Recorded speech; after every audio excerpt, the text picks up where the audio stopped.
Gérald Darmanin durcit le ton face aux trafiquants de drogue. Oui, vous savez que le gouvernement se dit en guerre contre les trafiquants et le ministre de la Justice donc propose désormais d'isoler les 100 plus gros narcotrafiquants dans une seule et même prison dite de haute sécurité. Écoutez comment il compte procéder. Aujourd'hui, on isole certains trafiquants parmi d'autres détenus.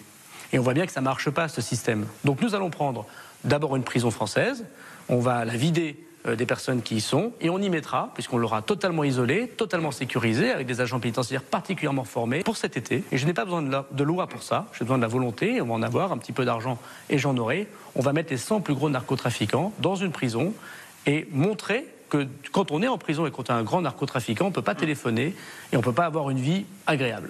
Alors Gérald Darmanin ne précise pas sur la chaîne LCI de quelle prison il parle, mais cette sortie précède le déplacement aujourd'hui de Bruno Retailleau, son collègue à l'intérieur, au Havre, le port de Normandie qui est devenu une plaque tournante du trafic de cocaïne dont les saisies ont doublé l'année dernière. Plus de 2 tonnes d'ailleurs ont été retrouvées encore il y a 10 jours dans ce port du Havre. Les ports français, plaque tournante du trafic de drogue. Bonjour Frédéric Ploquin. Bonjour. Vous êtes journaliste, grand reporter, spécialiste du grand banditisme. Il y a 10 jours, plus de 2 tonnes de cocaïne saisies dans le port du Havre pour une valeur de 130 millions d'euros.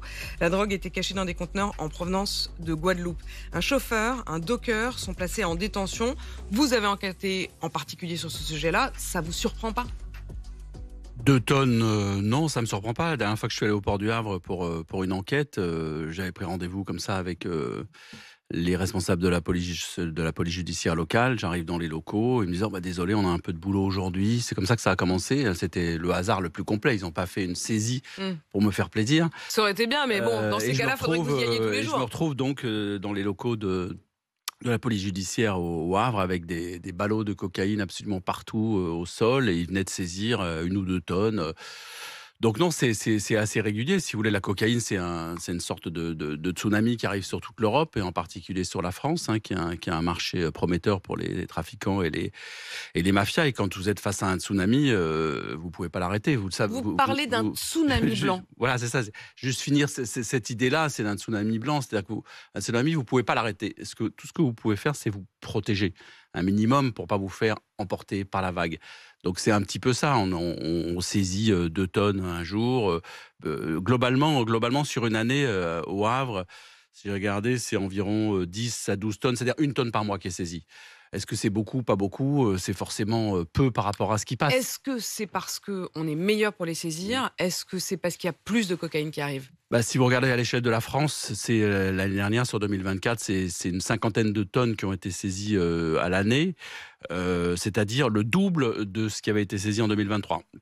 50 au lieu de 25. Alors ça peut vouloir dire 2 choses. Ça peut vouloir dire qu'on est plus attentif, qu'on fait plus attention, qu'on a percuté, qu'on sait que ça passe par nos ports et nos aéroports. Ça peut vouloir dire aussi, de l'autre côté, que les cartels sont de plus en plus gourmands, ont de plus en plus de marchandises à nous envoyer, à nous fourguer, et qu'ils doublent la mise. Donc voilà, c'est très difficile de dire, est-ce que c'est évidemment un succès. Je veux dire, une saisie, c'est un succès. Et en même temps, il faut quand même remettre les choses à leur place. Perdre 1 tonne de cocaïne ou 2 tonnes de cocaïne pour un cartel brésilien, latino-américain, colombien, c'est une goutte d'eau. C'est une goutte d'eau par rapport à ce qui est produit, puisque la marchandise elle-même, je le répète, c'est quand même pour ce produit-là, ne coûte rien à produire. C'est pas comme de fabriquer une fusée. Je veux dire, ça pousse dans la montagne. Bon, ce qui coûte cher, c'est de le descendre de la montagne jusqu'au port. C'est de payer des dockers sur les ports de Colombie, du Pérou ou du Brésil pour partir. Ça coûte pas trop cher. Et ensuite, c'est de à nouveau payer une dîme, donc de corrompre à l'arrivée sur le territoire européen. Donc c'est là que ça coûte, en fait, le produit. Mais le produit lui-même, le produit brut, ne coûte rien. C'est un peu comme des orties. C'est un peu comme si je vous vendais 1 kilo d'orties. Je dis 1 kilo d'orties, je peux les faire pousser assez facilement. C'est un peu ça. Frédéric Ploquin, le ministre de l'Intérieur Bruno Retailleau, sera au Havre ce matin. Il dit qu'il veut renforcer la lutte contre le trafic de drogue. Quand on voit que pour ces 2 tonnes, il y a eu un chauffeur et un docker qui ont été placés en détention, on est très très loin du compte en matière d'arrestation. Ce qui me frappe aussi, c'est l'âge du docker qui a été arrêté, 22 ans. Donc on peut très bien imaginer que les cartels aujourd'hui fassent rentrer, pourquoi pas, promeuvent un certain nombre de petites mains pour rentrer, s'infiltrent pour s'infiltrer dans les ports et pour devenir docker. Docker, c'est pas c'est pas un métier facile, vous savez, c'est assez fermé comme corporation, donc il faut y arriver. Cet âge est extrêmement frappant.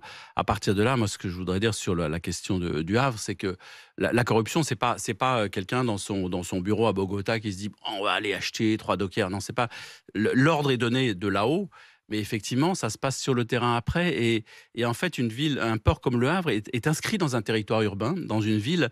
Et bien souvent, les cas que moi j'ai pu observer, en fait, les dockers qui basculaient, c'était des dockers qui étaient approchés par des gens extrêmement proches d'eux, en réalité, des gens peut-être même avec lesquels ils avaient partagé les bancs de l'école quand ils étaient gamins. Et sur le banc de l'école, il y en a un qui est rentré qui est devenu voyou, puis l'autre qui est devenu docker. Et donc, cette espèce de proximité, de promiscuité expose énormément les jeunes dockers, parce qu'en fait, ceux qui les approchent sont bien souvent des gens qu'ils ont connus au niveau du quartier. Et dont vous voyez ce que je veux dire? C'est une corruption de proximité. C'est-à-dire, on voit les cartels puissants, géants, mais sur le terrain, ce qui se passe, c'est vraiment de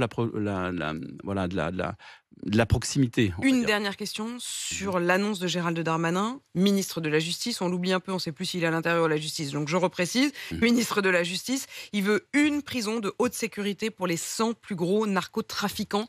C'est une réponse, ça ?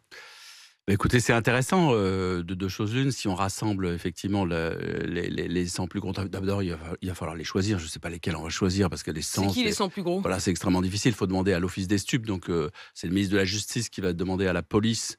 C'est déjà un peu compliqué, mais d'établir cette liste, parce que lui, comme il était ministre de l'Intérieur avant, il sait que ça existe, l'espèce de top 100. À partir du moment où vous les mettez dans une même prison, il y a plusieurs problèmes. Enfin, soit il y a un bain de sang dans la prison, parce qu'en fait, ils vont se foutre sur la gueule. Soit la deuxième solution, qui j'imagine, à mon avis, sera retenue par ces individus, soit ils forment finalement, ils profitent de cette promiscuité, du fait d'être tous ensemble pour former peut-être le plus grand cartel de demain. Pourquoi pas, puisqu'ils seront côte à côte et qu'ils pourront travailler. C'est peut-être pas une très bonne nouvelle, ça. Donc aucune des solutions n'est vraiment satisfaisante. C'est ce qu'ils vont faire. Parce que la vraie idée, en fait, de les rassembler, la vraie idée, c'est en gros, on va vous couper le téléphone. C'est ça l'idée, hein. C'est parce que dans toutes les prisons, chacun sait que c'est extrêmement simple de se procurer un certain nombre de téléphones, qu'eux ont plus d'argent que la moyenne des détenus. Et là, donc ce serait une prison dans laquelle donc est-ce qu'on peut imaginer une prison qu'on mette sous une espèce de sarcophage phonique et téléphonique? Ça va être extrêmement compliqué vis-à-vis notamment de l'administration pénitentiaire et des surveillants qui eux-mêmes vont se retrouver coupés du monde. Donc je ne sais pas, ça va être ça le principal, à mon avis, obstacle technique. C'est comment on isole sensoriellement, phoniquement, ces individus de manière à ce qu'ils arrêtent de continuer, parce que c'est ça le problème, c'est qu'ils continuent à gérer leur trafic. Je rappelle que dans toutes les prisons du monde, le trafic de stupéfiants se poursuit. Et ils continuent à donner des ordres. Ça va être ça la difficulté. Merci Frédéric Ploquin d'être venu ce matin, grand reporter, spécialiste du grand banditisme. Je voudrais citer votre dernier livre, Confession d'un patriote corse, aux éditions Fayard. Je vous avais reçu avec le patriote corse en question. Il est 7h51 sur RMC.